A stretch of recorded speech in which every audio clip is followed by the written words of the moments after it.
There does, however, need to be a conversation between the U.S. and Iraqi governments not just regarding security, but about our financial, economic, and diplomatic partnership. Ortegas did not elaborate.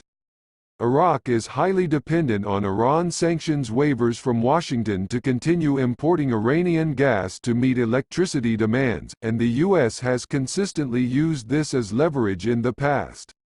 The current waiver expires in February and, without a new one, Iraq could face severe penalties. Still, the demand for withdrawal is not universal.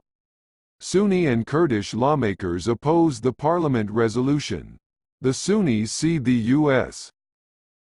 evidence indicates it is highly likely that an Iranian anti-aircraft missile downed a Ukrainian jetliner near Tehran late Tuesday, U.S., Canadian and British officials said Thursday. They said the strike, which killed all 176 people on board, could well have been a mistake amid missile launches and high tensions throughout the region. The crash came just a few hours after Iran launched a ballistic attack against Iraqi military bases housing U.S. troops amid a confrontation with Washington over the U.S. drone strike that killed an Iranian Revolutionary Guard general. 4 U.S. officials, speaking on the condition of anonymity to discuss sensitive intelligence, said they had no certain knowledge of Iranian intent and the airliner could have been mistaken for a threat. Canadian Prime Minister Justin Trudeau, whose country lost at least 63 citizens in the downing, said in Toronto, "We have intelligence from multiple sources including our allies and our own intelligence. The evidence indicates that the plane was shot down by an Iranian surface-to-air missile," UK Prime Minister Boris Johnson said. There is now a body of information that the flight was shot down by an Iranian surface-to-air missile. Earlier Thursday, President Donald Trump suggested he believed Iran was responsible for the shootdown and dismissed Iran's initial claim that it was a mechanical issue with the plane. Somebody could have made a mistake on the other side, Trump said, noting the plane was flying in a pretty rough neighborhood. The U.S. officials wouldn't say what intelligence they had that pointed to an Iranian missile. But they acknowledged the existence of satellites and other sensors in the region, as well as the likelihood of communication interceptions and other similar intelligence. It was not immediately clear how the U.S. and its allies would react to the downing of the airliner. Despite efforts by Washington and Tehran to step back from the brink of possible war, the region remained on edge after the killing of the Iranian general and Iran's retaliatory missile strikes. U.S. troops were on high alert. Defense Secretary Mark Esper and Army General Mark Milley, chairman of the Joint Chiefs of Staff, spent much of Wednesday at the White House and on Capitol Hill briefing on the killing of Iranian General Qasem Soleimani and the resulting attacks by Iran. The New York Times posted a video Thursday it said it had verified showing the moment the apparent missile struck the plane over Iran. The video shows a fast-moving object rising before a fiery explosion. An object, apparently on fire, then continues in a different direction. A preliminary Iranian investigative report released Thursday said that the airliner pilots never made a radio call for help and that the aircraft was trying to turn back for the airport when the burning plane went down. Ukraine, meanwhile, said it considered a missile strike as one of several possible theories for the crash. Despite Iran's early denials, the Iranian report suggests that a sudden emergency struck the Boeing 737 operated by Ukrainian International Airlines late Tuesday, when it crashed, just minutes after taking off from Imam Khomeini International Airport in Tehran. Investigators from Iran's civil aviation organization offered no immediate explanation for the disaster, however.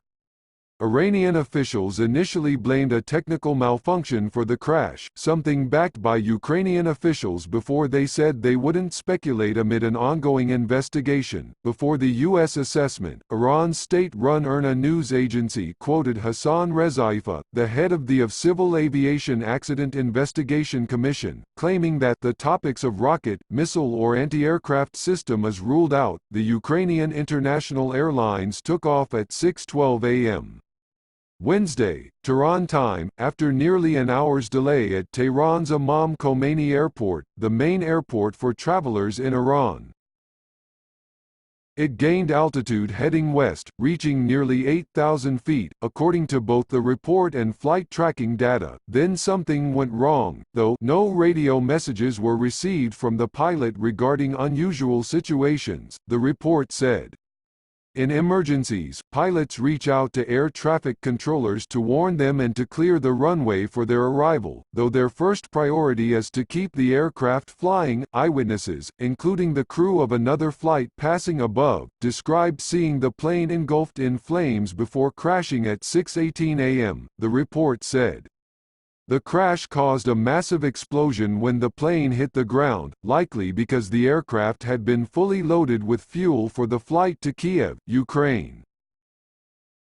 The report also confirmed that both of the black boxes that contain data and cockpit communications from the plane had been recovered, though they sustained damage and some parts of their memory was lost. Hours before the plane crash, the U.S. Federal Aviation Administration had issued an emergency flight restriction barring U.S. carriers and pilots from flying over areas of Iraqi, Iranian and some Persian Gulf airspace, warning of the potential for miscalculation or misidentification for civilian aircraft due to heightened political and military tensions. Alexei Danilov, Secretary of Ukraine's Security Council, told Ukrainian media that officials had several working theories regarding the crash, including a missile strike.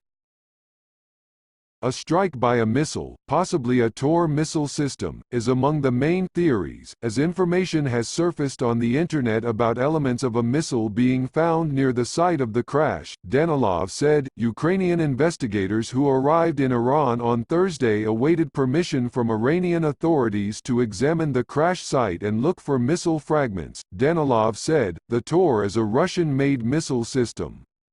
Russia delivered 29 Tor M1s to Iran in 2007, and Iran has displayed the missiles in military parades. Iran did not immediately respond to the Ukrainian comments. However, Gen.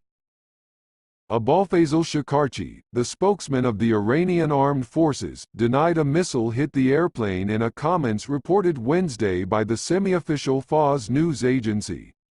He dismissed the allegation as psychological warfare by foreign-based Iranian opposition groups. Ukraine has a grim history with missile attacks, including in July 2014 when one such strike downed a Malaysian Airlines flight over eastern Ukraine, killing all 298 people aboard. The plane was carrying 167 passengers and 9 crew members from several countries, including 82 Iranians, at least 63 Canadians and 11 Ukrainians, according to officials.